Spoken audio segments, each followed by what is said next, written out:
Hello students, O2IAS academy में आपका बहुत बहुत स्वागत है। तो जैसे कि आप जानते हैं कि हम डेली के करंट अफेयर्स प्रैक्टिस करते हैं MCQs के वे में, और डेली के हम 10 MCQs को प्रैक्टिस करते हैं। तो आज के MCQs शुरू करने से पहले अगर आपको इस वीडियो की PDF चाहिए तो आप हमारी O2IAS अकेडमी की ऐप को डाउनलोड कर सकते हैं। यहाँ पर आपको ये PDF मिल जाएगी। स्टार्ट करते हैं। आज के सबसे पहले क्वेश्चन से, that is related to national science day 2023। तो रिसेंटली नेशनल साइंस डे के लिए जो थीम है उसको रिलीज़ किया गया है, that is global science for global well being. लेकिन आपने ध्यान देना है कि जो नेशनल साइंस डे है वो 28 फरवरी को मनाया जाता है। 28 फरवरी को साइंस डे इसलिए मनाया जाता है क्योंकि इस दिन हमारे जो सर CV रमन जी हैं उनको रिकॉग्नाइज किया गया था रमन इफेक्ट के लिए। तो बेसिकली इन्होंने साइंस के अंदर एक फिनोमिना के बारे में एक्सप्लेन किया था, that is the Raman scattering. Raman scattering के अंदर बात हुई थी कि एक जो फोटोन है, जिस टाइम पे एक फोटोन के अंदर से एनर्जी रिलीज होती है तो अपनी ज़्यादा वेवलेंथ की लाइट को भी प्रोड्यूस कर सकता है और कम वेवलेंथ की लाइट को भी प्रोड्यूस कर सकता है, जिसको हम रमन स्कैटरिंग के नाम से भी जानते हैं। तो इसी के रिगार्डिंग इनको रिकॉग्नाइज किया गया और उसके बाद 1930s में इनको नोबेल प्राइज़ जो है वो भी दिया गया। तो इस वजह से हमारी जो सेंट्रल गवर्नमेंट है उन्होंने भी 28 फरवरी को नेशनल साइंस डे जो है इसको रिकॉग्नाइज करना शुरू कर दिया। 1986 में सबसे पहले ये रिकॉग्नाइज किया गया था। तो दैट मीन्स यहाँ पे दोनों की दोनों जो स्टेटमेंट्स हैं ये करेक्ट हो जाएंगी। नेक्स्ट क्वेश्चन के बारे में बात कर लेते हैं, that is related to young professional scheme. तो यंग प्रोफेशनल स्कीम के बारे में बात करूँ तो इंडिया और UK ने मिलकर एक स्कीम को फाइनलाइज किया है। तो दैट मीन्स यहाँ पे इंडिया और US ने इस डील को साइन नहीं किया है, it is India and UK, जो कि बात करता है migration and mobility memorandum of understanding के बारे में। तो दैट मीन्स जैसे कि हमारी कंट्री के अंदर जो बच्चे हैं वो UK में पढ़ने जाते हैं, इन द सेम वे जो UK के यहाँ पे स्टूडेंट्स हैं या फिर कोई भी जो बच्चे हैं वो इंडिया के अंदर भी आते हैं। तो इसी के रिगार्डिंग यहाँ पे इसकी एलिजिबिलिटी क्राइटेरिया जो है उसको सेट किया गया। जो भी सिटीजन्स इस स्कीम के तहत अप्लाई करेंगे वो 18 से 30 साल के बीच बीच में होने चाहिए, उनके पास डिग्री होनी चाहिए और वो UK के अंदर काम करने जा सकते हैं। तो इसी के रिगार्डिंग इस डील को इंडिया और UK के बीच में साइन किया गया है। तो दैट मीन्स आपकी जो सेकंड स्टेटमेंट है ये करेक्ट हो जाएगी, first statement is incorrect. Even आपने ये ध्यान रखना है कि सबसे पहले ये जो स्कीम है G20 समिट जिस टाइम पे बाली में हो रही थी 2021 के अंदर इस स्कीम को सबसे पहले इंट्रोड्यूस किया गया था। नेक्स्ट क्वेश्चन के बारे में बात कर लेते हैं, that is related to ozone. तो ओजोन के बारे में बात करूं तो जैसे कि आपने इंडियन एक्सप्रेस के एक्सप्लेन्ड आर्टिकल में भी देखा होगा कि धीरे धीरे जो ओजोन होल है, जो बेसिकली ओजोन लेयर की थिनिंग हो गई थी, धीरे धीरे उसको रिकवर किया जा रहा है। इस स्टडी के अंदर ये बताया गया कि 2066 तक यहाँ पर जो एंटार्क्टिका वाला रीजन है वहाँ पे ओजोन होल जो है वो अच्छे से ठीक हो जाएगा। अगर मैं आर्कटिक वाले रीजन के बारे में बात करूँ, क्योंकि आर्कटिक वाले रीजन में इतनी ज़्यादा थिनिंग नहीं हुई है, तो ये जो यहाँ की ओजोन है वो 2045 तक ठीक हो जाएगी। तो बाकी के रीजन्स में 2040 तक जो ओजोन की लेयर है वो अच्छे से रिकवर हो जाएगी।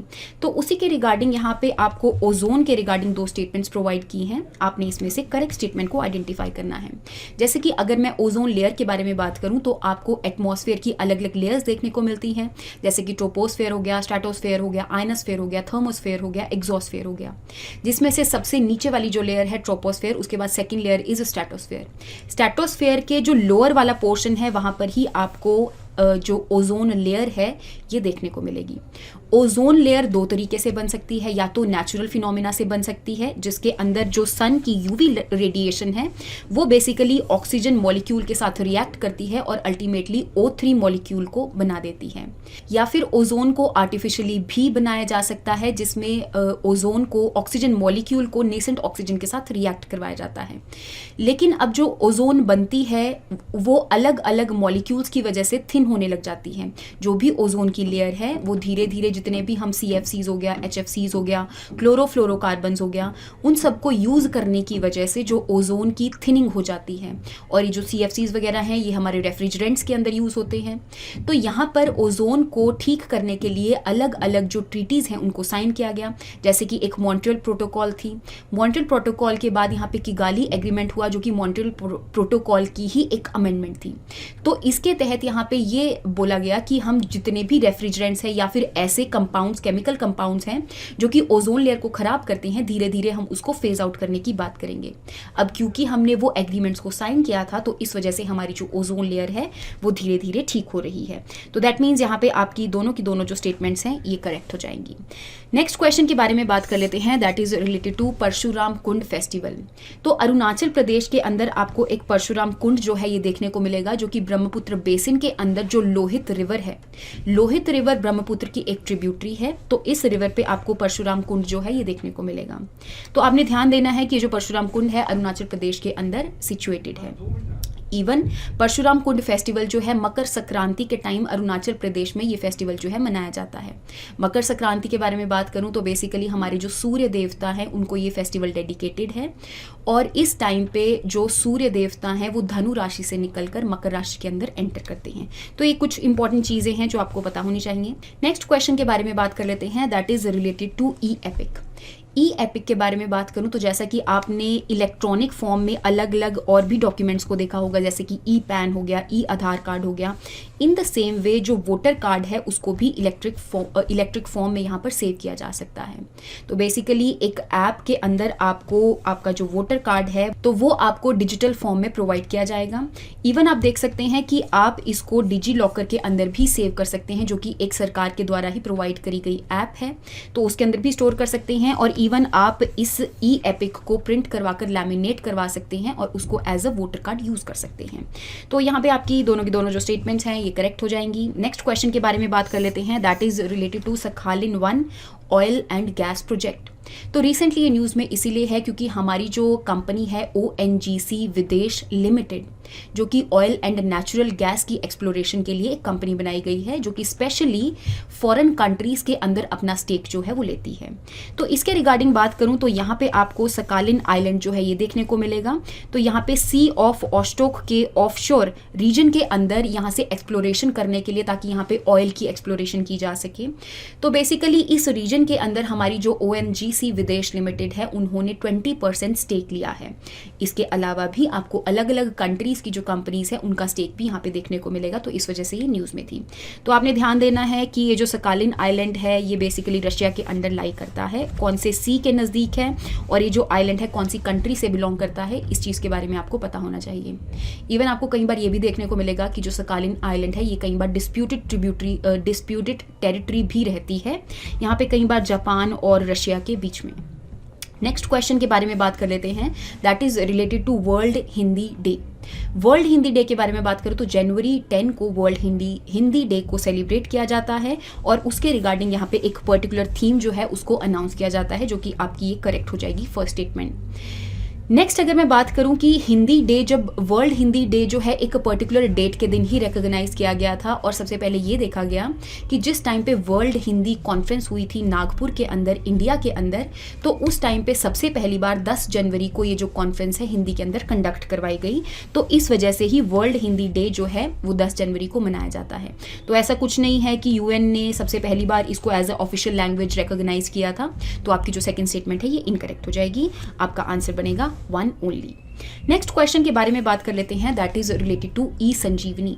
ई संजीवनी के बारे में बात करूं तो बेसिकली ये भी एक ऐसा डिजिटल प्लेटफॉर्म है जो कि टेलीमेडिसिन से रिलेटेड है। दैट मीन्स यहाँ पे जितनी भी दवाइयाँ वगैरह अगर किसी पर्सन को चाहिए, कंसल्टेशन चाहिए, तो वहाँ इस ई संजीवनी ऐप के ऊपर जाकर वो कंसल्टेशन वगैरह ले सकता है। ये जो ऐप है सबसे पहले 2009 के अंदर लॉन्च की गई थी ministry of communication and information technology ने, लेकिन धीरे धीरे सबसे पहले तो यहाँ पे टेलीमेडिसिन सोल्यूशन ही थे, धीरे धीरे इसके ऊपर आपकी कंसल्टेशन जो है वो भी प्रोवाइड करी जा रही है, जैसे OPD की कंसल्टेशंस वगैरह होती हैं। इसके अलावा अगर मैं बात करूं कि इस प्लेटफॉर्म को किसने बनाया है, तो मोहाली के अंदर located centre for development of advanced computing ने इस प्लेटफॉर्म को बनाया है, जो कि टेलीमेडिसिन से रिलेटेड है।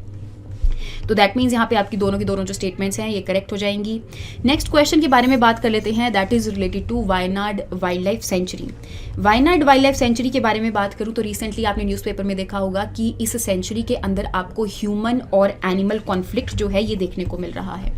ह्यूमन और एनिमल कॉन्फ्लिक्ट के बारे में बात करूं कि जिस टाइम पे एनिमल्स जो हैं वो बहुत ज़्यादा हो जाती है उनकी डेंसिटी किसी भी एरिया के अंदर, तो धीरे धीरे वो ह्यूमंस की हैबिटेशन के अंदर आना शुरू कर देते हैं और वहाँ पे ह्यूमंस को किल करना शुरू कर देते हैं। तो बेसिकली क्योंकि हमने अपनी बायोडाइवर्सिटी के सर्विसेज लेते लेते ही हमने अपनी बायोडाइवर्सिटी को बहुत ज़्यादा हार्म किया है, तो इस वजह से जो एनिमल्स हैं उनकी हैबिटेट जो है वो लॉस हो चुकी है। तो आपको ह्यूमन एनिमल कॉन्फ्लिक्ट के और भी बहुत ज़्यादा रीजंस जो हैं ये देखने को मिलेंगे। इसके अलावा अगर मैं बात करूं कि वायनाड वाइल्ड लाइफ सेंचुरी जो है वो कौन से रीजन के अंदर लोकेटेड है, ऐसे तो यहाँ पर आपको 3 स्टेट जो है वो मर्ज होती हुई दिखेंगी, लेकिन जो वायनाड वाइल्ड लाइफ सेंचुरी है वो ज़्यादातर केरला वाले रीजन के अंदर सिचुएटेड है, जो कि बेसिकली आपका नीलगिरी बायोस्फीयर रिजर्व्स के अंदर मर्ज कर जाती है। तो दैट मीन्स यहाँ पे केरला के अंदर ये सिचुएटेड है, आपने इसके बारे में ध्यान रखना है।